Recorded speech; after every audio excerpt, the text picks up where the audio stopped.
Ruby on Rails 4.1 apporte des solutions élégantes et rapides à des problèmes fréquemment rencontrés lors du développement. Vous avez peut-être déjà codé de quoi gérer, plus ou moins élégamment, un attribut à plusieurs états. Par exemple, pour une commande sur un site e-commerce, on peut définir que son statut a 3 états possibles: en cours, terminé ou annulé. Avant Rails 4.1, on aurait pu utiliser plusieurs attributs booléens pour définir cet état.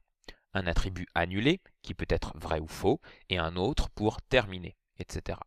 Ce n'est pas élégant, ce n'est pas logique, et on préfère en général utiliser un seul attribut texte dont la valeur varie selon chaque état, en cours, terminé ou annulé, mais aucune combinaison de tout cela. Ce n'est pas optimal côté utilisation de la base de données, ce n'est pas non plus très performant en général. On a donc, jusqu'à présent, utilisé un nombre associé à chaque état. Par exemple, on définit que 0 c'est l'état en cours, 1 c'est l'état terminé et 2 c'est l'état annulé. On stocke cet état dans une variable de type entier, ce qui est léger dans la base de données et plutôt rapide. Il fallait ajouter à cela des validations côté Rails, des méthodes pour accéder à cette valeur. On demande l'état, on ne doit pas retourner 0, 1 ou 2, mais bien l'état qui peut être en cours, terminé ou annulé. Et puis on doit rajouter des méthodes booléennes pour demander par exemple si une commande est terminée ou non, des méthodes pour attribuer un nouvel état, et puis éventuellement on va avoir besoin de scope pour demander à ActiveRecord de retourner toutes les commandes en cours ou toutes les commandes annulées. ActiveRecord 4.1 met à disposition la méthode enum qui évite toutes les lourdeurs et répétitions et fait exactement ce que je viens de vous citer. Pour l'utiliser, c'est très simple, on commence par créer un champ entier dans la base de données avec une migration. On tape Rails Generate Migration, puis le nom de la migration. Ensuite, on tape le nom du champ, ici state, $integer, on veut un entier, et on rajoute $index à la fin pour ne pas oublier de créer un index au niveau de la base de données qui va permettre de filtrer de manière performante nos enregistrements. Ensuite, on ajoute une ligne dans notre modèle ActiveRecord.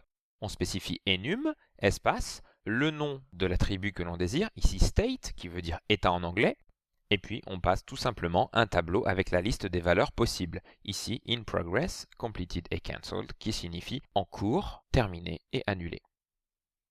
Avec ces deux petites commandes, ActiveRecord nous met à disposition une méthode du nom de l'attribut qui nous permet d'obtenir son état. Par exemple, si on crée une nouvelle commande et qu'on demande order.state, on voit qu'il n'y a pas de valeur pour cet état, on nous retourne la valeur nil. Pour attribuer un nouvel état, on passe simplement la valeur à l'attribut.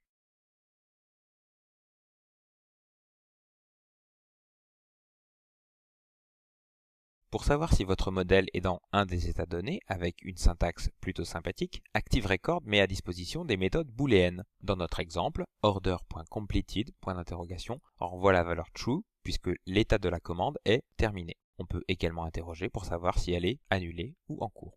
Autre raccourci syntaxique, cette fois pour mettre à jour un état et enregistrer en même temps le modèle, vous tapez order.completed et l'état de la commande va passer à terminer, elle va être enregistrée. Vous pouvez le faire bien évidemment pour tous les autres états.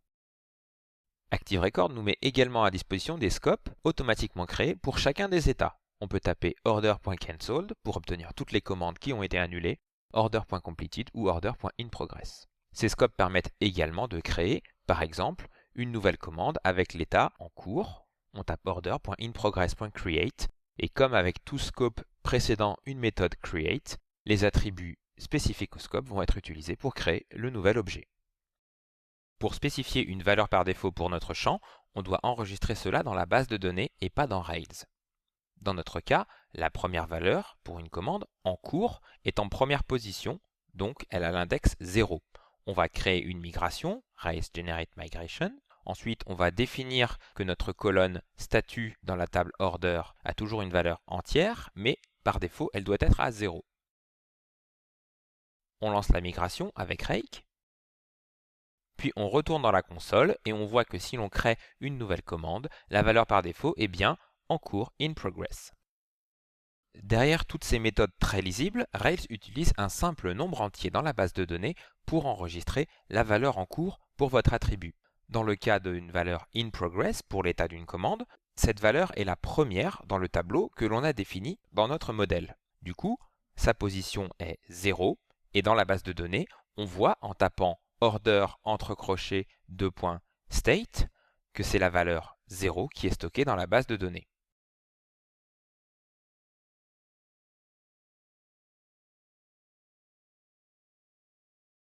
Vous comprenez maintenant que si l'on rajoute une nouvelle valeur, il faut le faire à la fin du tableau.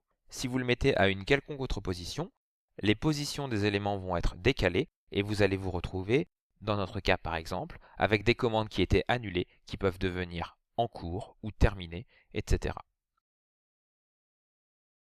Merci d'avoir suivi ce screencast et à bientôt pour d'autres nouveautés Rails 4.1. N'hésitez pas à vous abonner pour recevoir toutes nos vidéos.